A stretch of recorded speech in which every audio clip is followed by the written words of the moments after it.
Salut à vous, on se retrouve pour la deuxième leçon. On va faire l'aménagement pour tenir les outils avec beaucoup de choses de récupération pour que ça coûte pas cher. T'es prêt à continuer à apprendre toutes les astuces du bricolage? Je suis même carrément motivé. Allez, on y va. Comme on vous l'a dit, on va faire dans l'économique.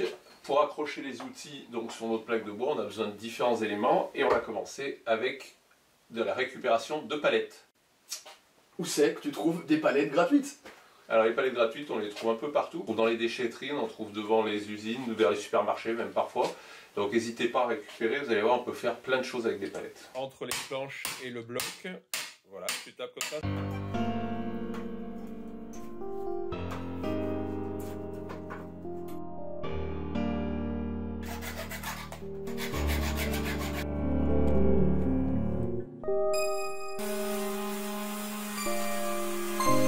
Quand on bricole, on est souvent seul, donc pour caler ta palette contre le plateau, on a mis dessous une cale à la bonne hauteur qui va mettre la première vis au milieu.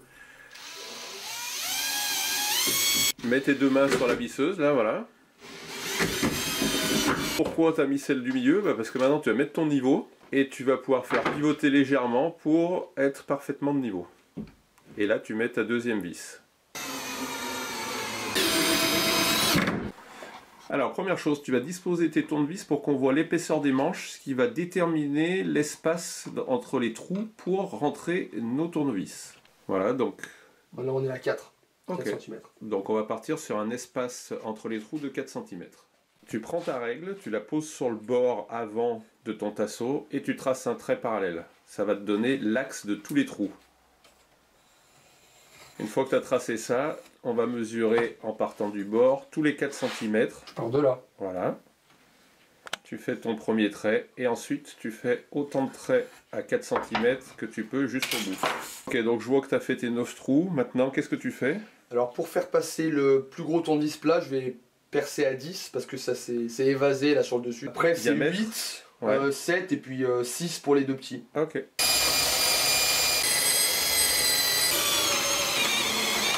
Un petit truc pour bien percer droit, vous pouvez prendre un guide comme ce que je vous présente là. Alors vas-y, rentre ta mèche.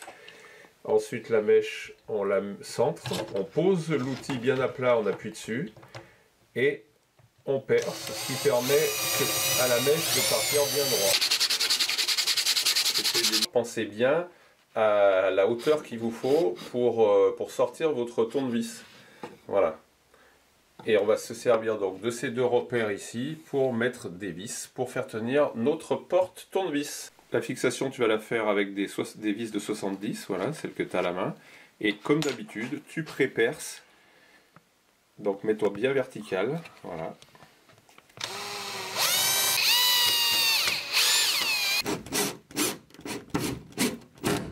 Comment tu vas les disposer en fait sur ton support mural?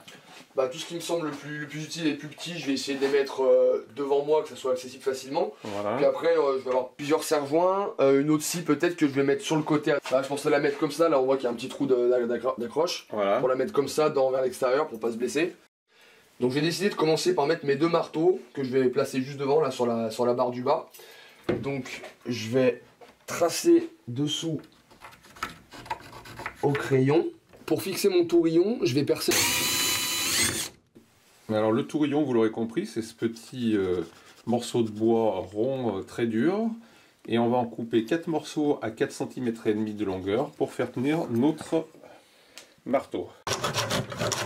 Tu vas en coller le bout sur 1 cm à peu près. Voilà, et tu le rentres à peu près d'1 cm, 1 cm et demi. La boîte à onglets, je vais pouvoir la mettre simplement sur le support comme ça. Et je vais venir fixer mon clou ici. Et poser la scie juste à côté. Pour faire tenir mon équerre que j'ai décidé de poser ici, je vais tout simplement poser un petit rebord en bois. Donc tu as pré-percé comme d'habitude. Ouais.